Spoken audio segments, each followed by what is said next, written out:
Today is the feast of Christ our King, and we always celebrate that right before it's the last Sunday of Ordinary Time with the church, and then next week would be the first week of Advent. It's hard to imagine, isn't it, my friends? It's unbelievable. I was reading some articles. One of them was about two priests, and they were vacationing in Memphis. And they went to see Graceland, with Elvis. And one of them was a real big Elvis, loved his music. But, he was saying that if you Google Jesus as King and Elvis as King, they will point out the similarities. I Googled it, and I started reading it, my friends. It's a little much. I like his music, but it's a little stretch. But, the article was amazing because these two priests were going through the tour. And, I guess that, there's a group of people, and then a woman was kind of showing them what each rooms were and stuff like that. And one of the priests asked the guide, exactly how long did Elvis actually live here? And there was a gasp in the woman's voice. And she composed herself, and she said she was kind of like shocked at the question. She said, "Sir, we don't use the past tense here. Graceland is where Elvis lives." And the priests were like, wow.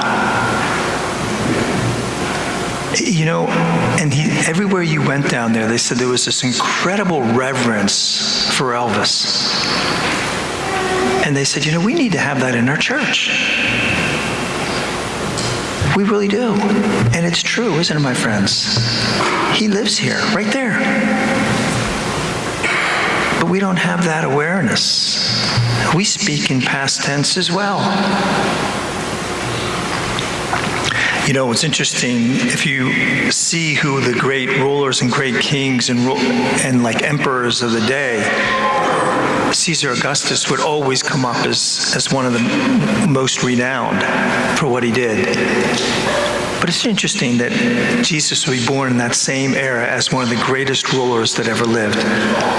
And he was born and lived in a stable, and there's some striking differences between how those two lived.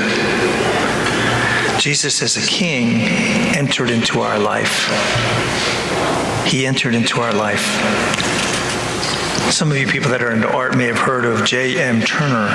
He's an English painter.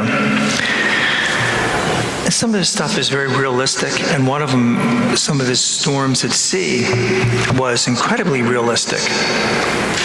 And somebody was interviewing him, and they said to him, "How did you paint such a realistic portrait, painting of something of a storm going on in the sea?" He said, I engaged a fisherman who I knew in Holland.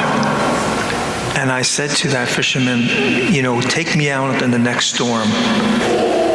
He said, I want you to tie me to the mast so I feel the full brunt of that storm. And that's what he did. This is what he wrote. The storm raged with such fury at times. I longed to be in the bottom of the boat where the waves wouldn't blow over me. I could not, however. I was tied to the mast. Not only did I see the storm in its raging fury, I felt it. It blew into me, as it were, until I became part of it.